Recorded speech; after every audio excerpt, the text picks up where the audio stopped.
Camat, kelurahan, sampai ke RT RW tuh pada melockdownkan diri Pak, pada karantina wilayah sendiri tuh, pada takut sendiri. Ini fenomena apa nih yang terjadi nih Pak nih sebenarnya nih? Ya, ini sebenarnya kan berkaitan dengan rasa tanggung jawab. Assalamualaikum, balik lagi di channel Bang Paung dalam segmen Cumi Baper, cuma opini dan berbagi persepsi. Pada kali ini gue akan ngebahas tentang karantina wilayah.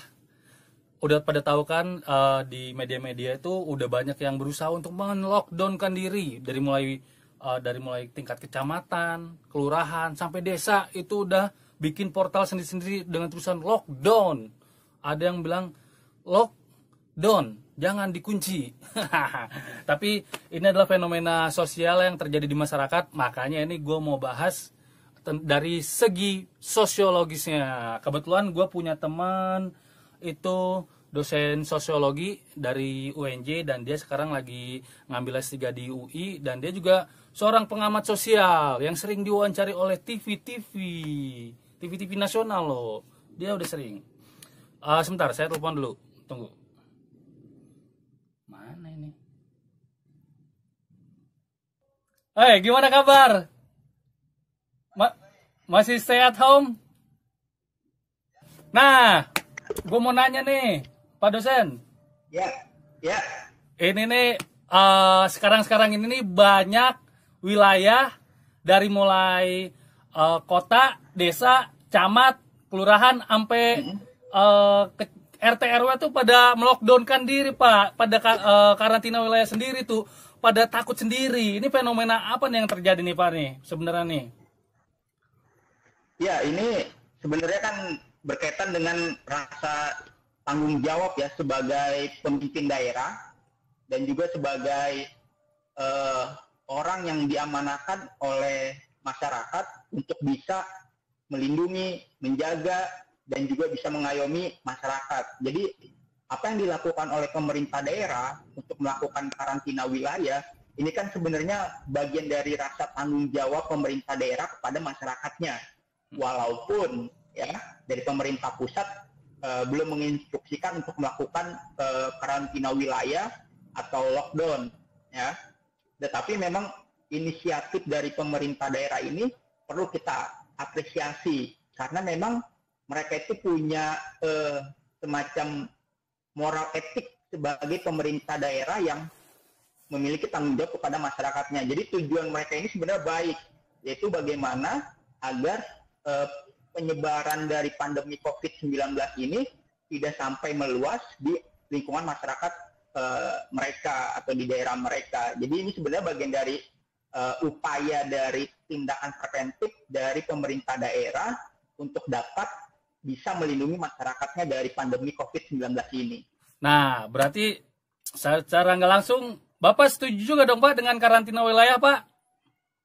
Iya, kalau buat saya sih saya setuju dan pendapat ya dengan yang dilakukan oleh pemerintah daerah ya, karena memang pada prinsipnya tujuannya baik, yaitu melindungi masyarakatnya agar tidak terkena pandemi COVID-19 ini, dan juga tentunya sebenarnya pemerintah pusat harus juga mendukung dari apa yang dilakukan oleh pemerintah daerah, karena ini sebenarnya bagian dari upaya preventif pemerintah daerah atau bagian dari etik moral dari seorang pemimpin daerah kepada masyarakatnya.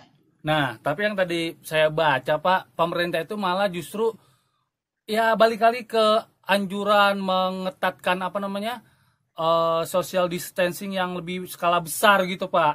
Nah ini sebenarnya kalau anjuran, himbauan gitu tanpa ada peraturan tegas tuh tipe masyarakat Indonesia tuh masih mempan gak sih Pak, dihimbau gitu, dianjurkan kayak gitu Pak? Ya, kalau misalnya pembatasan skala besar ini sebenarnya pemerintah harus punya instrumen agar masyarakat bisa mematuhi dari instruksi dari pemerintah pusat ya. Tentunya instrumen itu adalah salah satunya adalah bisa menjaga ketahanan ekonomi dari si masyarakat itu. Jadi kalau misalnya ketahanan ekonomi masyarakat itu belum bisa diciptakan atau justru malah membuat kerentanan pada masyarakat, saya kira upaya untuk melakukan kebijakan pembatasan skala besar ini agak sulit untuk diterapkan, karena kita sebagaimana ketahui masyarakat kita ini banyak yang punya pekerjaan sebagai pekerja sektor informal. Jadi mereka bekerja ya salah satunya untuk memenuhi kebutuhan ekonomi keluarganya. Nah, oleh karena itulah hal yang paling penting adalah bisa menjaga ketahanan ekonomi dari si masing-masing keluarga ini. Ya, hal yang paling sederhana salah satunya adalah pemerintah bisa melakukan program social safety net itu. Nah, Pak, berarti sebenarnya kalau misalnya karantina wilayah, pekerja-pekerja harian ini juga nggak harus di wilayahnya itu tetap bisa bekerja kan, Pak, sebenarnya, Pak, kalau karantina wilayah ya? Ya, sebenarnya kalau karantina wilayah ini, kalau untuk yang pekerja-pekerja di sektor informal ini sebenarnya bisa tetap bekerja, tetapi memang harus ada hal prasyarat yang memang sudah ditetapkan atau protokol keselamatan pada pandemi COVID-19 ini ya. Salah satunya adalah bagaimana physical distancing itu tetap bisa berjalan dengan baik. Karena memang pekerja sektor informal ini sangat banyak sekali dibanding pekerja sektor formal, dan mereka ini ya pemasukannya dari harian gitu, kecuali memang pemerintah bisa menyediakan social safety net-nya dengan bagus ya, semisal memberikan sembako, multivitamin, kemudian mensubsidi iuran listrik, terus kemudian iuran pinjaman kepada para pekerja-pekerja di sektor informal. Tetapi memang social safety net ini sifatnya tentatif sampai batas waktu pandemi COVID-19 ini bisa teratasi di Indonesia. Tuh. Nah, terakhir Pak, ini nih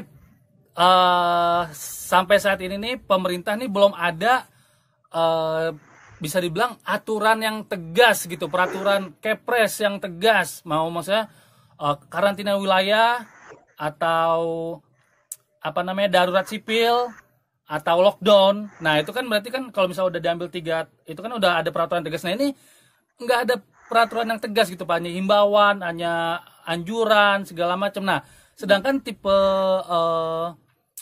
karakter Indonesia itu, kalau menurut Bapak gimana, Pak? Apakah emang dibutuhkan aturan yang tegas gitu? Apa hanya cukup anjuran-anjuran aja? Soalnya yang saya tahu juga udah dianjurin nggak boleh pulang kampung, tetap aja ada yang pulang kampung, nggak boleh keluyuran, tetap aja ada yang keluyuran. Gimana tuh, Pak?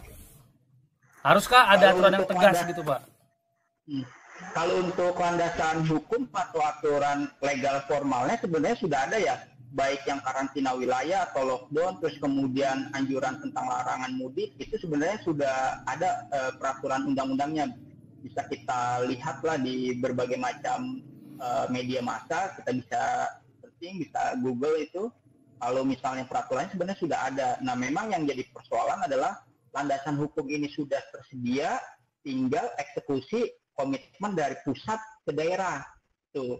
Jadi memang kalau yang saya amati sebenarnya perangkat hukumnya sebenarnya sudah ada, tetapi dari pemerintah pusat ini masih menimbang dalam pelaksanaan kebijakannya. Oleh karena itulah sebenarnya memang hal yang perlu paling diantisipasi oleh pemerintah pusat adalah dia harus bisa memutuskan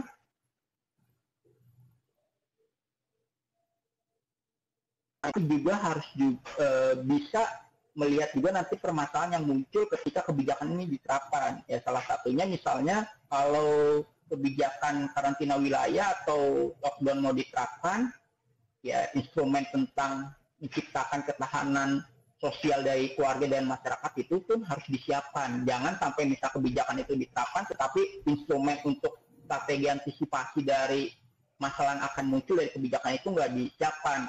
Nanti hasilnya adalah menyelesaikan masalah, muncul masalah-masalah barunya lagi. Jadi memang harus terintegrasi kebijakan-kebijakan yang nanti akan diambil atau ditempuh oleh pemerintah pusat. Tentunya harus ada koordinasi juga dengan pemerintah daerah. Oke, siap Pak. Jadi intinya sih Pak, kalau menurut saya Pak ya, pemerintah ini ya belum siap untuk kalau misalnya diberlakukan lockdown atau karantina wilayah untuk belum siap untuk mengatur instrumen-instrumen yang tadi Bapak sebutkan ya, maksudnya ketahanan pangan segala macam, menurut saya itu kayaknya agak belum siap, makanya jadinya agak diundur-undur, diulur-ulur, ditahan-tahan kayak gitu Pak. Menurut Bapak gimana Pak?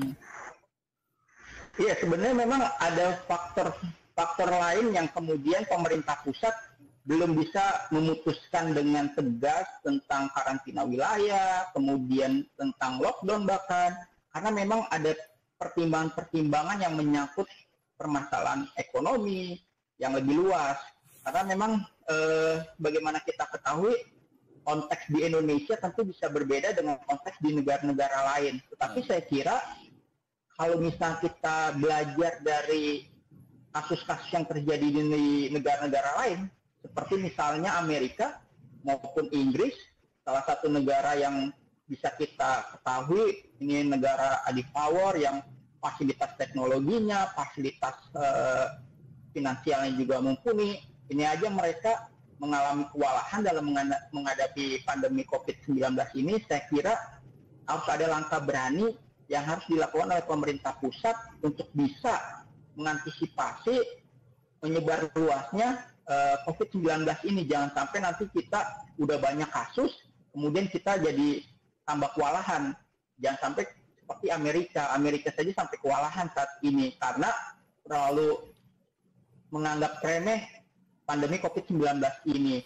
Jadi Betul, saya kira Pak. memang harus ada langkah cepat dari pemerintah pusat untuk bisa melakukan hal-hal yang bisa sifatnya antisipatif dan preventif agar penyebar luasan COVID-19 ini tidak semakin banyak menimbulkan kasus-kasus baru. Jangan sampai kita nanti masuk 10 besar epicentrum negara dengan kasus COVID-19 terbanyak. Dan tentunya ketika kebijakan-kebijakan yang sifatnya karantina wilayah atau misalnya lockdown, ini pun harus juga disiapkan strategi antisipasi atas nanti masalah yang muncul dari kebijakan itu. Ya salah satunya yang tadi diterapkannya kebijakan social safety net agar ketahanan sosial dari masyarakat pun bisa tetap dimiliki oleh masing-masing masyarakat kita, sehingga kebijakan tentang karantina wilayah, kemudian tentang lockdown ini bisa didukung oleh masyarakat dan berjalan efektif.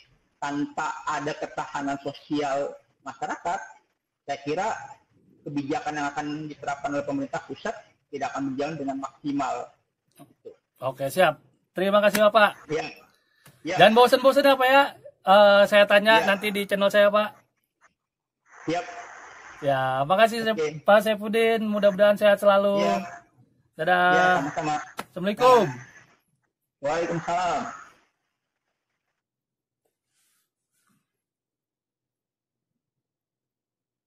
Nah, itu tadi wawancara saya dengan seorang pengamat sosial, Pak Saifuddin. Nah, menurut beliau juga sebenarnya sih ya diperlukan itu untuk karantina wilayah, untuk lockdown atau pembatasan gerak manusia itu agar tidak menyebar. Namun harus diperhatikan juga instrumen-instrumen yang ada seperti ketahanan pangan, yang efek dampak dari karantina wilayah itu. Apakah ketahanan pangannya terjamin di daerah tersebut, atau kan segala macam pangan dan kebutuhan warga masyarakat di daerah tersebut bisa terpenuhi.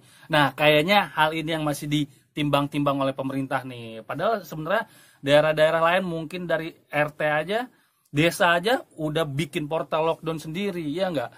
Ya, cukup sekian pembahasan kali ini tentang karantina wilayah di channel Cumi Baper. Cuma opini dan berbagi persepsi. Jangan baper. Assalamualaikum warahmatullahi wabarakatuh.